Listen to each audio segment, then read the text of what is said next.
Yes hello everyone, welcome to my channel. इस video में हम देखेंगे all formulas of class 9 science. तो सबसे पहले चैप्टर है मोशन। मोशन में फर्स्ट फार्मूला होता है speed is equal to distance upon time, v is equal to S upon T. और उसके बाद है एवरेज स्पीड। एवरेज स्पीड होता है total distance upon total time और यूनिट रहेगा मीटर पर सेकेंड। फिर आते हैं एक्सेलरेशन। एक्सेलरेशन का फॉर्मूला होता है v minus you upon T. इसमें आपके पास जो v होता है वो है फाइनल वेलोसिटी, u होता है इनिशियल वेलोसिटी, t है टाइम, ऐसा यूनिट है मीटर पर सेकेंड स्क्वायर। उसके बाद आते हैं equations of motion. So first equation of motion है v is equal to U plus A T. इसमें आपके पास जो v होता है final velocity, u initial velocity, same रहेंगे सारी चीजें, a एक्सेलरेशन, t टाइम। फिर आपके पास है सेकेंड इक्वेशन ऑफ मोशन और ये होती है s is equal to U T plus half A T square. s होता है डिस्टेंस के लिए। Third equation of motion v square minus U square 2 into A into S. तो इसमें आपने ध्यान क्या रखना है, अगर डिस्टेंस फाइंड करना है तो इन दोनों में से निकलेगा, सेकंड या थर्ड में से। और अगर हमें सिर्फ वेलोसिटी और टाइम की बात हो रही है तो ये लगेगा v is equal to U plus A T. इसके बाद आते हैं फोर्थ चैप्टर पे। तो फोर्थ चैप्टर में सबसे पहले है मोमेंटम। मोमेंटम का होता है मास इंटू वेलोसिटी। ये प्रोडक्ट होता है मास और वेलोसिटी का, ऐसा यूनिट होगा केजी मीटर पर सेकेंड। फिर है फोर्स के लिए Newton second law of motion, m into V minus U by T. और बेसिकली ये फॉर्मूला होता है F is equal to M A. हमने ए की वैल्यू डाल दी तो ये फॉर्मूला बन गया v minus F is equal to M V minus U by T. ऐसा यूनिट फोर्स का रहेगा न्यूटन। और उसके बाद है law of conservation of momentum.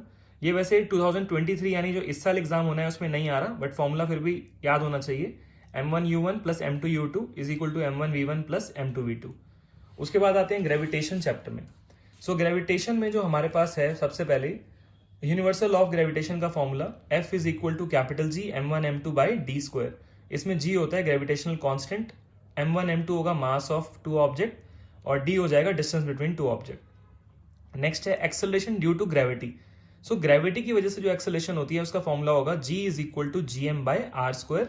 और क्योंकि ये एक्सेलरेशन है तो इसका यूनिट भी वही रहेगा metre upon second square, metre पर सेकेंड स्क्वायर। फिर है weight of an object. Weight भी एक फोर्स होती है तो उसका ऐसा यूनिट क्या रहेगा, न्यूटन, और वेट का फॉर्मूला रहेगा mg। अब इसके बाद ग्रेविटेशन के नेक्स्ट फॉर्मूलेस पे आते हैं। नेक्स्ट हमारे पास है यहाँ पर डेंसिटी। सो डेंसिटी होता है मास पर यूनिट वॉल्यूम, ऐसा यूनिट होगा केजी पर मीटर क्यूब। फिर है रिलेटिव डेंसिटी का फॉर्मूला। रिलेटिव डेंसिटी कैलकुलेट करनी है अगर किसी भी ऑब्जेक्ट की तो ये रेशियो होता है density of object divided by density of water. और रिलेटिव डेंसिटी का कोई भी ऐसा यूनिट नहीं होगा। नेक्स्ट आते हैं जो चैप्टर है वर्क एनर्जी। वर्क का फॉर्मूला होता है F इंटू एस यानी फोर्स इंटू डिस्प्लेसमेंट, ऐसा यूनिट होता है जूल।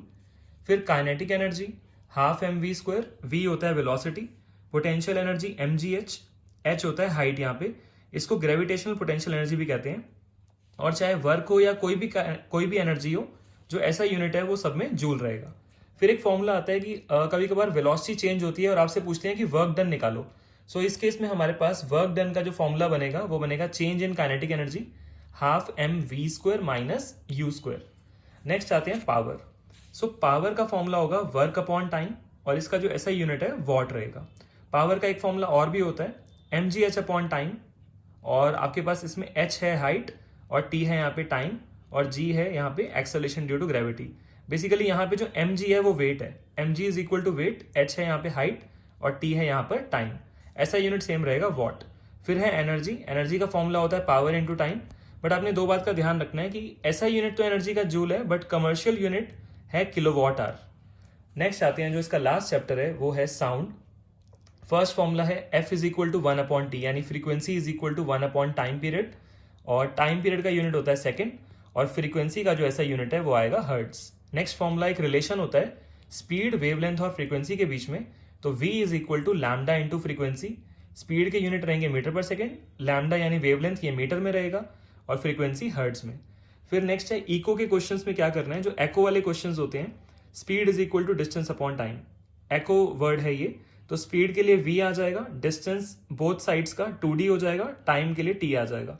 और एक एको रेंजिंग मेथड है जो कि सोनार में यूज होता है, उसका फॉर्मूला है 2d is equal to v into T. और यहां से अगर d निकालना हो तो ये 2 इसके डिनोमिनेटर में चला जाएगा और फॉर्मूला बन जाएगा d is equal to v into T by 2। तो इस तरह मैंने सारे फॉर्मूलेज जो हैं आप देख सकते हैं मैंने कवर कर लिए हैं। और वीडियोस देखने के लिए चैनल को सब्सक्राइब करें। Thank you.